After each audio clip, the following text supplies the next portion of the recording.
Welcome to the LA Real Estate Podcast, your podcast on buying and selling real estate in Los Angeles. Today, I have Justin.webb from the Skelton Group helping me host. And also, we'll be talking to a wonderful inspector, Chris Rippy, all about inspections, the inspection process, what to do, what to not do, what to look for when you are buying a home. And today, we're also going to go over 5 things to know about buying new construction.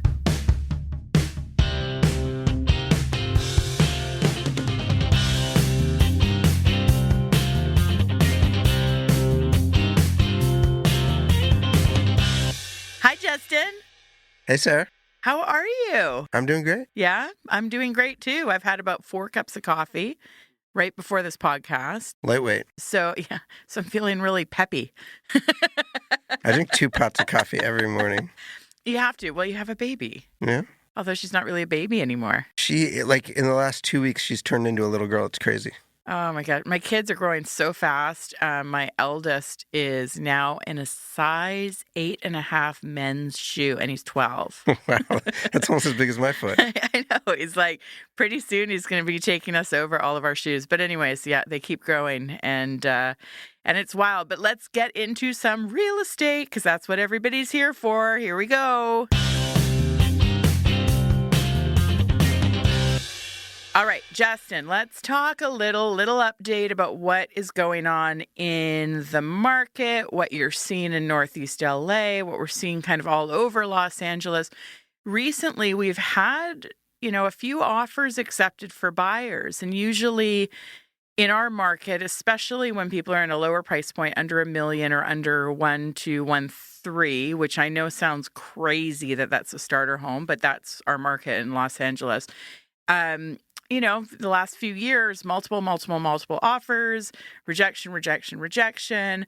And then, the stars align, yay, someone gets a house. But in the last few months, we've started to notice things. People are getting a few more offers accepted, wouldn't you say? Yeah, it's not quite as, I'd still call it a seller's market, but it's not quite as seller dominated as it has been, God, forever. Well, and we talk about interest rates a lot. We talk about interest rates a ton on the show.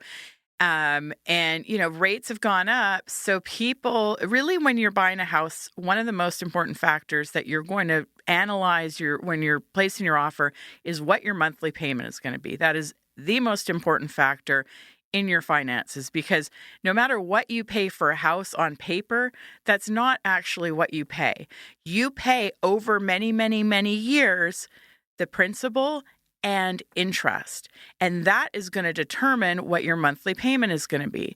So if you can buy a $1.2 million house and your payment, let's say years ago with a really low interest rate was $2,500 a month, well, that's going to increase your budget. You're going to buy a more expensive house likely, and you'll get more for your money. However, now with interest rates between 6 and 7%, that is going to almost double your payment or more than double your payment. So if it means now your payment is between $5,000 and $6,000, you're going to be much more conservative in that price point. Probably go only up to a certain threshold. Strangely, in Los Angeles, we actually do see a lot of people come with cash, family money, investments. People make a lot of money here. So if somebody is a musician or an actor and they've had a big hit show, some people are coming with cash and they're knocking out all these financed offers. It's kind of something unusual about our market, but we do see quite a bit of that. So now, Justin, when you're writing offers, what would you say is the average number of other offers that you're seeing in competition with you? It really always just depends on the house. So, like we've said on the podcast many times, if it's that cute one, that's staged and everything's right and it's kind of, underpriced in the hip neighborhood, you're still going to have 30 offers. Yeah, we actually, so we had one that had, what was the one that was it? How many offers? 40 offers? I don't know how, I mean, that's the one I was thinking about when I just mentioned that. But I don't know what they ended up with, but it was crazy. It was a crazy number that, he basically told me, it was going to go well beyond the means of our clients, on the Friday, and then the offer deadline was Tuesday, and I'm sure he just kept getting them. They raised the price, trying to narrow things down. Yeah, just to quell the torrent of offers and coming his way. calls, and that it's another thing to know about these markets. So the price, and we again speak about this a lot, the price is not the price. If something in our market is underpriced, it will get bumped up because more than one person will offer on it. Up to 20, 30, 40, 50 will offer on it, which means it turns into a bidding war. And boom, next thing you know, that really cute house that was priced at $990 now sells for $1.5. And I know that sounds crazy. A house being bid over $500,000 above ask happens nonstop in Northeast LA. So it's frustrating for many people. It's frustrating for us as agents because we don't like writing 10 offers for each client. It's breaking that news to clients is really hard. Making the call saying, I'm sorry you didn't get it. Also why it's important to work with a really established realtor, because when we go and see those houses, we can say generally, hey, okay, so we know that this agent or they've had 10 listings. Every single one of those listings has gone well above ask, to set expectations. And, to be fair, we do it too. When we have listings, we price to get the great offers, to get multiple offers. It works. And unfortunately, when you price to market or a little bit higher, those properties can sit. And then once you lose that momentum for the first month, you want to do right by your seller as well, because our fiduciary duty is either to the buyer or the seller. And so if we're working for the seller, we want to get them the most amount of money. If we're working for the buyer, we want to get you the best price, the best house that's going to help you build equity. But it's a bit of a game, when you're working for the buyer or the seller. So working with a really good established agent is super important so that you know what the expectations are. Hey, this one is for sure going to go over ask. I just looked up the count on Zillow and 700 people have saved it. I went to the open house and there was 30 couples there. There's ways we can tell. That is also going to help you determine what you want to bid or offer. We'll also just know based on the location and the way they priced it, honestly, a lot of the time, and, you can be surprised. We're not going to shoot a bullseye every time. But, I would say the tip, for those newbies, people out there just first getting into, considering buying their first home, look at the closed prices. Look at the sale prices, not the listing prices. And you'll see a big difference because the trend for years now has been to underprice. Like we said, it works. And so everybody does it. And some people now take it to an extreme. Yeah. And it's it can be really frustrating. But that's part of our buyer consultation when somebody works with us is we actually sit down, we go over the market, and we show some recent sales, but not just the sale price, but what they were listed at. And then after a while, you start also getting that knowledge of what things actually go for. So lesson in this one is, yes, we are still in a seller's market. Things have softened just a tiny bit. However, payments are also higher. So you can only buy what you can afford. So really important to work with a good realtor.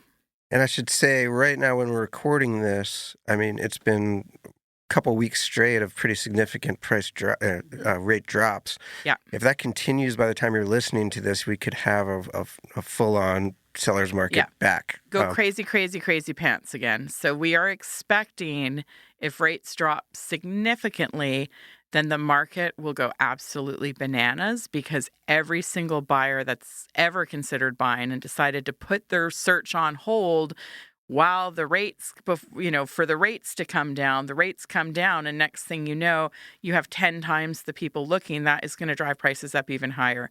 So we are very, very, very adamant that the best time to buy a house is always 10, 15, 20 years ago. The second best time to buy a house is now. So get a house. You can refinance later if rates drop, but really, really, really important. Don't wait for rates to drop because then you're going to be in competition with a lot of other buyers. Buyer's tip. Do not file your taxes until you check in with a lender. If you're planning to buy in 2024, talk to a mortgage broker. We have great mortgage brokers on our program. You can always look at the podcast notes for recommendations.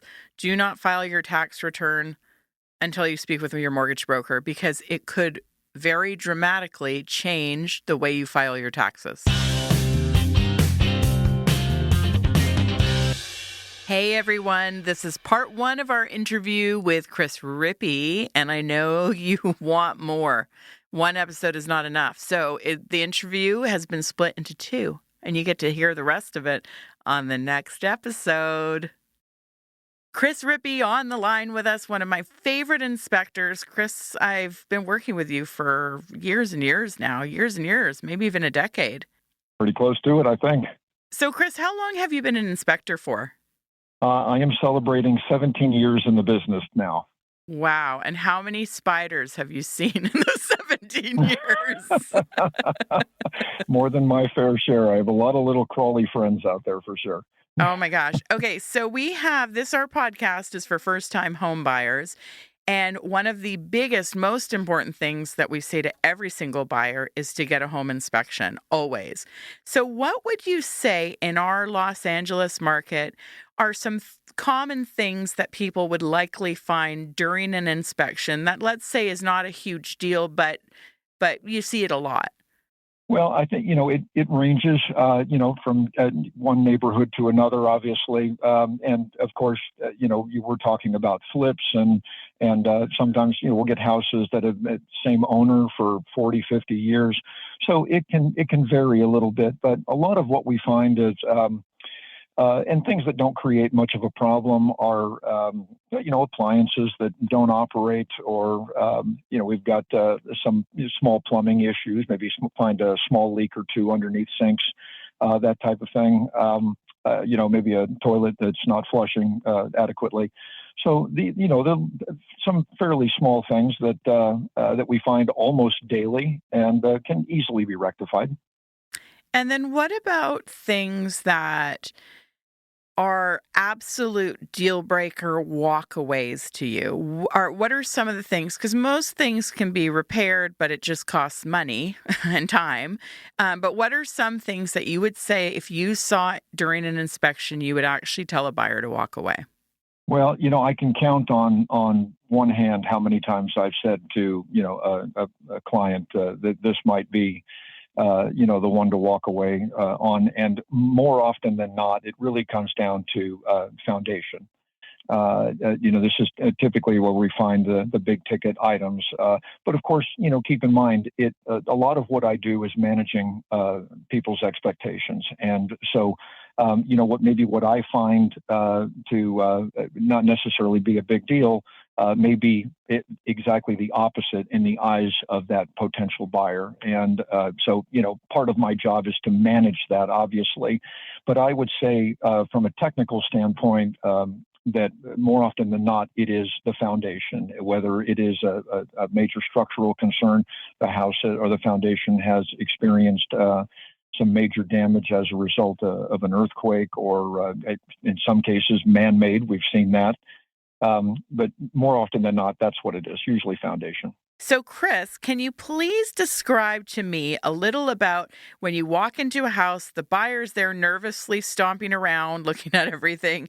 What is your process as an inspector? What do you do when you go into the house? What do you look at? What is your job?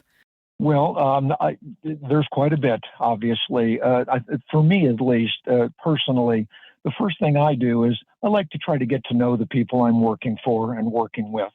It helping me to, again, manage those expectations, get to know them a bit, figure out, is this your first go around, first house? And of course, sometimes we want to put on those kid gloves. Obviously, we want to give them every bit of information that they need. We want to educate them as well, not just inspect their house and deliver a bunch of bad news, but we want to educate them as well. So I take a few minutes and try to get to know the folks I'm working for. And sometimes they are very, very engaged. And if they are, I welcome that. Come on, let's go. Come with me. Let's take a tour around the house. And then, of course, when the inspection is over, I like to show them where everything is. And these are important things that they need to know moving forward as a homeowner. Like the water shut off. Like where the water shut off is. Electrical panel, the whole 9 yards. So I think a large part of what we do is also educating folks. Beyond that, when I walk in the house, whether it's myself or myself and my team, obviously, you know that I work with my now wife, Ginger, and so she's fabulous. She goes we love in her. and I do too. And she goes in and she'll get started on the interiors. And then, of course, that's inspecting bedrooms, living spaces, fireplaces, bathrooms, turning on all water fixtures, looking at the entire home from top to bottom, inside, opening everything. If it can be opened, we do that. As far as the rest of the inspection, when I say this to people, it's absolutely the truth. It's everything from the roof all the way to the foundation, inside and out. I like to, at least for me, because of my background as a builder, I like to look at every house as a builder. And when I train new home inspectors coming into the business, whether they work for me or not, this is something I like to impart to them, that really let's look deep. Let's get into this. And I say to them, when you do an inspection, act like you're doing it for your sister, your brother, your mom, or your dad. And this will really helps keep the moral compass pointed north. So we've done a bunch of inspections together, Chris, and I do notice that you always make a connection to the client, and that's great because then at the end you also do sort of a breakdown. Because when you deliver that report, it's a little bit scary, right? It's there's a whole lot of red, even on the newer houses. So can you just touch upon like what that report looks like and what's actually scary as opposed to what might seem really scary?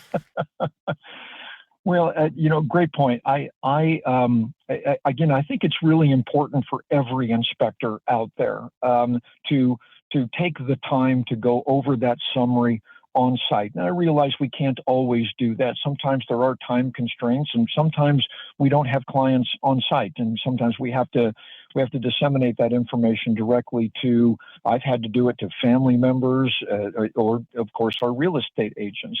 And so obviously some things can be lost in translation. I get that. But if we do have clients on site, I think it's hugely important to talk them through everything. And as a matter of fact, I like to tour them around the home. And if I can get them close to the issues that we found, show that to them. And then, of course, try to offer them some resolution, because if they don't know exactly, if they don't come from the trades like a lot of us inspectors do, then they might think that when we say that the receptacle is inoperable, they might think that cost $5,000 to repair. And so I think it's very helpful if we take the time, go over the summary, show them exactly what's happening. More often than not, you will get that question: Chris, is this a big problem? And if it is, how much will it cost? Well, with a builder's background, these are questions that we can obviously answer, and we can give them those answers with a fair amount of accuracy. So we like to do that. The reports, you're exactly right. They can be scary, because I wish there was, and that's probably a business I should be in, maybe trying to figure out a way to write a better report. But the reality is that it's just text. It is red and black. And when they get it, they open up the summary, and here's all of this red. And I can't tell you how many times, unfortunately, we've received phone calls, and they're very, very concerned. But I think it's also the inspector's responsibility to, again, offer themselves to the client. I can't tell you how many times I do. I'll do sometimes Zoom meetings with mom and dad who are currently in Ohio, and they want some detailed information on the house, and we do conference calls constantly. I think that's an important aspect to what we do. And I maybe I'm shouting out to all the other inspectors out there, but I think we should all do that. I think it's really, really helpful to go over the reports because people process data in different ways. The other thing I always tell our clients when we're doing an inspection is you are an inspector. You can only see what is in front of you. You can see red flags. However, you don't have a crystal ball and you can't see things that are inside the walls. And you're giving them a snapshot of the condition of the house today. So, yes, in 3 months, could a pipe burst in the wall? Yes. Does that mean the inspector missed something? No, it means that you got a snapshot of the condition of your house when you saw it. And that's why having a good inspector, I think, is so important, because one thing I really love about your inspections, Chris, is I find that you will see something that you feel is a bit of a red flag, and then you'll go investigate and see what that is. And we talk about this a lot, red flags, as far as, that's weird. There's a rippling in this part of the room. What would have caused that? Why is that there? And then you sort of do more investigation around that. I found you very proactive. Well, thank you. I always make a little bit of a joke and say, you have to be a little CSI.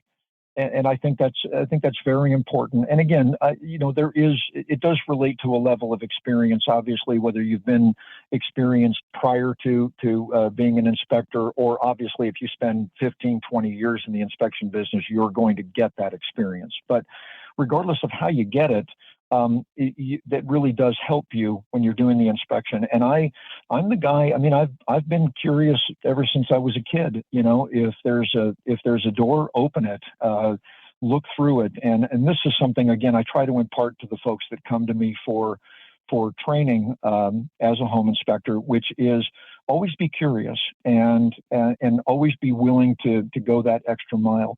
Open the door, look around the corner, dig a little bit. And look at it as if almost in a forensic way. I've often said this. Sometimes my job is more about people than it is about the house, and that has helped to sort of steer me steer me in this direction as far as looking at things a little more forensically. Buyer's tip. Take before and after photos when you buy your first home.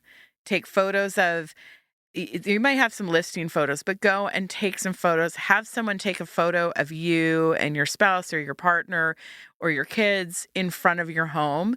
You'll be shocked at how quickly 5 to 10 years goes by. And it's really nice to have that memento. And also when you do work to your house, it's neat to look back and see what the original looked like. So take photos. 5 things to know about new construction. Hey. So Justin and I are we have 2 clients right now, both buying new construction. And let's just say you would expect things to be just smooth and great and rainbows and unicorns. New construction is something. Number 1. Difference in construction from builder to builder. This is huge. If you are looking to buy a brand new home, build quality is going to be variable from builder to builder. And it's very important that you look at the builder, look at the experience, and you start looking when you're going through the house with wide-eyed open eyes. How is the quality of the build? Are things level? The good thing about Los Angeles, well, it's a double-edged sword, really. The inspection process here with the city. It's expensive. It's time-consuming. It's very thorough. It's very gnarly. But they are coming out to these sites and making sure things are done correctly. So especially with new builds. Now, this often delays projects. We actually had a house up the street from us being built for over 3 years. The contractor, he would get people out. He would interview trades. He would go with the absolute cheapest trade that he could find on everything. The foundation, the plumbing, the electrical. And every time I'd see the little inspector truck go out, and then I'd see them leave. And next thing you know, a week later, they would be undoing work that they had done because the inspector flagged it and said, that's not correct. You have to redo it. So So it's good that the inspectors are making sure the work quality is done properly. So that does protect you in a lot of ways. For example, for the electrical, the plumbing, the city inspectors are going to go out, make sure things are done properly. However, we do find the farther along the build is, often the longer and more expensive it's taken for the builder. And that, I think, is when people start cutting corners to save money. Yeah, well, they spec out their projects, right? And they have the profit margin they're hoping to make. And all of a sudden, every month that they're carrying, I mean, those hard money loans are not cheap. So every month they have to carry it, every month it's delayed, they might spend just as much money as they saved by hiring that cheap trade. In the end, carrying that mortgage for an extra month. And so that's when you see, things that don't look quite so nice. Things aren't level. Things are sloppy. So that's the first thing. You want to vet the builder. You want to see what their projects look like. Are they experienced? Have they done many other builds? The second thing is floor plans. And they're all new construction. It's all very different. Sometimes when you're buying new construction, it's not fully finished yet, so you might just be looking at plans on a piece of paper. You might be looking to buy it when it's 2 months out, so you're walking through and things are covered in plastic, and it's kind of hard to feel what the house is eventually going to look like. However, something that's very important is floor plans, because your house is probably not going to be your forever house. It's really important to think of resale, and especially when you're buying a very specific style of house. For example, if you really like modern square homes, you want to make sure that the floor plan is functional and works for a lot of different families and different types, because when you go to resell, a lot of people might not like the fact that, let's say, the kitchen is on the highest floor of the house, or there's something unusual about the floor plan. Best thing to do is see it with a realtor. Realtors see a gazillion houses. We'll be able to say, oh, this floor plan's great. This works for a lot of different style families. This will work with someone with kids. This will work with someone that's living with their in-laws. This will work for a young couple or a single person with roommates. So it's really important to have that perspective when you are buying new construction. Number 3, Justin, you can talk about this one, finishing details. Luckily, that's usually the easiest thing to fix, but it can be a symptom of what's going on underneath too. So if you go in, just look at the edges of places where people cut corners. A lot I find is like the seams in the countertops and the backsplash and the sides, and you'll just see sides of the counter that's just still completely raw. Yeah, just kind of sloppy cabinetry, bad paint. Of course, that's easy to fix. One of the houses we're in on right now has the baseboards, the trim. Yeah, the baseboards, they just never painted them at all. Well, that's as far as things go, that's relatively easy to fix. But it's kind of annoying. and things like hardware and faucets and the lights over the vanities and the light fixtures, things like that. Again, very easy to swap those out, but it's a factor when you're buying, because you want to know what the quality of finishings is going to be, especially if you are bidding or putting your offer in before you see what the finishes are. Are they using real tile in the bathroom? What are they using on the flooring? It's really important understanding what the pulls are, what the faucets are, what the bathroom fixtures are, the shower heads, because there's a difference in a lot of them between $30, $50 to hundreds of dollars. Some of them, you can tell it's right off Wayfair. Yeah. And the good quality companies, especially for the hardware and stuff, like if you've got... It sounds like really boring to talk about, but say like your shower handle. Absolutely. Like if you, the cheap one, I mean, to replace that, you got to go in there and actually turn off the main water, cut the copper, resolder in a whole new valve, repatch up your wall behind it where you took it out. It's $1,000 to put in a new valve.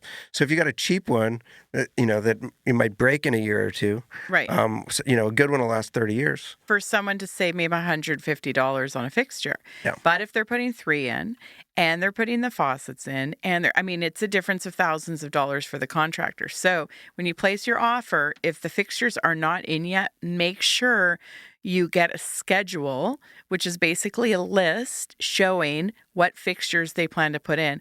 Even better sometimes is having an allowance and going and picking out exactly what you want and having them install it. The only thing about that is it's really important not to change your mind constantly because it'll drive the contractor crazy. It'll add time to the project. So really it's important to get those, drop them off, have them in, and maybe ask them to put them in, install them, and you have an allowance. Okay, the other thing to watch out for with new construction is the cabinetry, kitchen cabinets, bathroom cabinets. The cheap ones won't have adjustability. They'll be very thin. What's the material called? The IKEA. It's like the stuff. Fiberboard stuff. Yeah. That's not great, especially in the bathrooms because you do have moisture. Some of the custom handmade cabinets don't have the little notches for adjusting, which isn't the end of the world if they're well built. But you want to pull open the doors and the drawers and see, are they good quality, especially when you're going around, you haven't placed your offer yet. You see a new build. I really like this. Well, that's going to give you a sense of the quality of and just to see if they actually were thought out well enough to work. I can't tell you how many times I've seen two cabinets that open into each other and one doesn't open. So Yep. you gotta close this door to open this cabinet, or just like poorly thought out stuff like that. Same with closets. Yeah, really common in closets. Or like laundry rooms that you can't get a laundry machine in. Yeah, that happens. If I had $1 for every time someone built a laundry closet and then they didn't actually measure for a big unit to go in there and it doesn't fit. I mean, that happens all the time. The other thing I love on cabinetry is soft close doors, drawers. You don't have, little fingers getting pinched. You don't have a slamming and a banging when someone closes a cabinet. And those are not expensive. So a good contractor would have thought of that and put those in. And that's just an upgrade. But if you're spending a lot of money on a new construction, you should be getting those upgrades. And then the very last thing, which is like the hallelujah, is the certificate of occupancy. So Justin, can you explain to our wonderful listeners, what is a certificate of occupancy? So a certificate of occupancy is basically what changes a giant sculpture into a home that you're allowed to live in. You're not allowed to live in the home if it doesn't have one, and it can be revoked. The place can be condemned. But what's interesting with new construction is because normally, if we're writing an offer, we go to public records and we get all of the data, and we share that with the client in advance. We say, hey, look, they've marketed this as a 3-bedroom, 2-bath, but actually, the assessor has it as a 2-bedroom, 1-bath. The square footage doesn't match, so you should know all this while you're making your offer. You can't really do that with new construction because there isn't a certificate of occupancy yet. Right. And especially if you buy it before it's completed. Now, usually they're marketed before they're complete. And that's another thing which I'm sort of moving on to. But if you're offering on a house, you get an offer accepted on a house that's new construction, doesn't have a certificate of occupancy, you can't really trust your close date. Because the seller isn't really, and the listing agent aren't really in charge of doing everything right necessarily. The city, there's a whole lot of red tape. They can do everything, have the best intentions, and still fail to meet that date. Exactly. So the certificate of occupancy is the final approval that somebody can legally live in the house. And this will need to be in escrow, the paperwork, for the lender to fund the loan.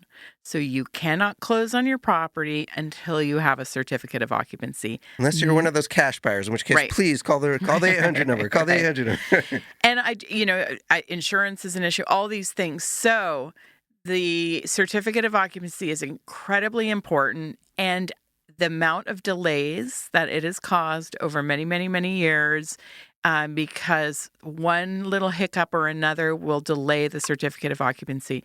So if you're buying new construction, really, really understand that closing date you've been told might not happen.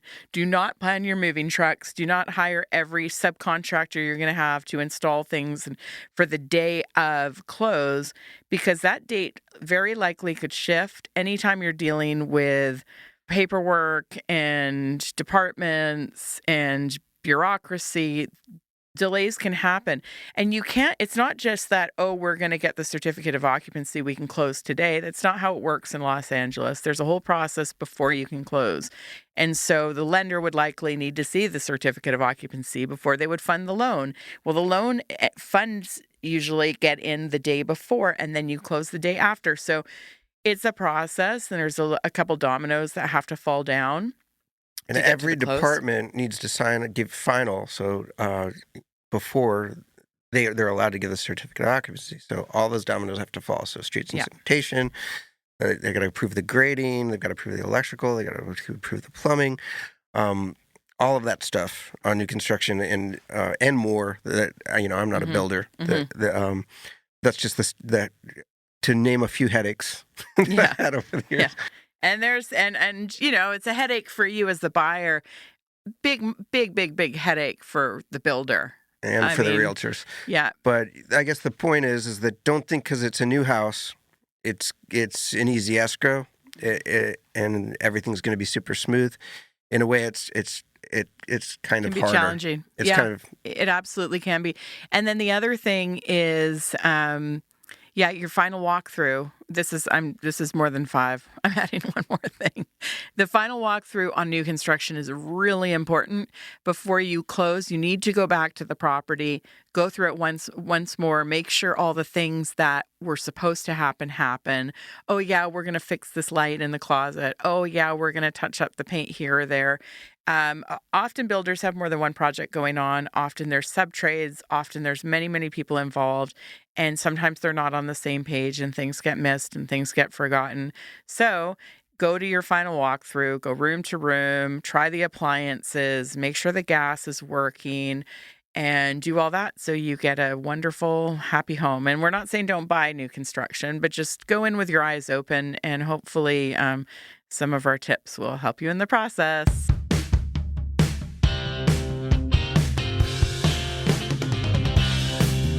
That's it for today. Thank you for listening to the LA Real Estate Podcast, your podcast on buying and selling real estate in Los Angeles. Justin.webb from the Skelton Group. Thank you for joining me today.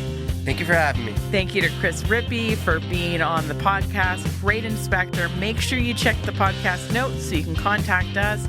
You're looking for a realtor. In fact, if you're looking for a realtor anywhere in North America, we can help you. We have an amazing team, amazing network all over the place. So please contact us, and we hope to see you on the next episode.